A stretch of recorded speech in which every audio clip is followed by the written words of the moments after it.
Kita ke berita selanjutnya, pemirsa. Polisi menetapkan IF, ayah tiri M yang menjadi korban penganiayaan hingga kritis. Ini terjadi di Tajur Halang, Kabupaten Bogor, Jawa Barat.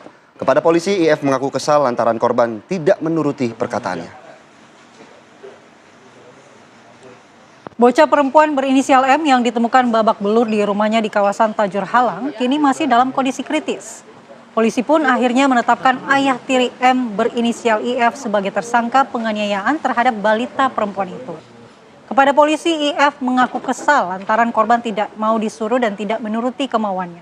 Korban kemudian dianiaya dengan sepengetahuan ibu kandung korban. Korban pun kini masih dalam kondisi kritis dan dirawat di RSUD Bogor Kota akibat luka-luka yang diterimanya. Korban mengalami luka parah di bagian tangan dan kaki yang patah, lebam di sejumlah bagian tubuh, serta luka sundutan di bagian punggung. Polisi masih terus mendalami kasus ini dan masih meminta keterangan saksi-saksi.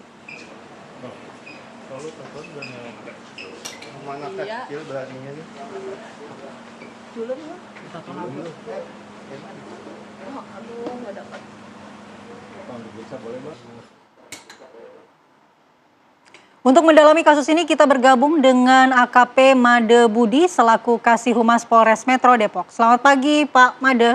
Selamat pagi Pak Kasih Humas. Ya Pak Made, kita ingin tahu bagaimana sebenarnya kronologi peristiwa ini hingga akhirnya polisi menangkap pelaku yang tidak lain adalah ayah tiri korban.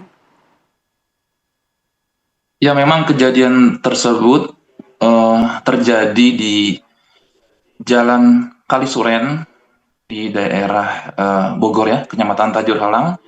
Kejadian memang berapa kali terjadi pada hari Rabu dan Minggu sekitar pukul 12.30 dan kemudian hari Minggunya pada siang hari dan sore hari. Kejadian tersebut terjadi sudah dilaporkan oleh kakek korban ke Polsek Tajur Halang, kemudian kami selidiki lagi dan ditangani saat ini di PPA Polres Metro Depok. Begitu, Mbak. Baik, Pak Made, sejauh ini sudah berapa kali kemudian pelaku tega untuk menganiaya korban dari pengakuan dari pelaku sendiri, Pak? Ya, secara berkala dilakukan. Jadi 2 hari tersebut diketahui pelaku secara tidak manusiawi melakukan penganiayaan, yaitu pada hari Rabu dan hari Minggu. Apapun yang dilakukan oleh pelaku, yaitu ayah tiri korban, yaitu melakukan penganiayaan dengan cara melakukan penekanan tangan sehingga mengakibatkan tangan kanan korban patah dan kemudian melakukan menginjak paha kiri dari korban sehingga paha kiri tersebut juga ikut patah gitu. Ya Pak Made, korban dan juga pelaku ini tinggal bersama dengan ibu kandung korban. Apa yang dilakukan oleh ibu korban? Apakah memang mengetahui dan membiarkan peristiwa ini terjadi, Pak?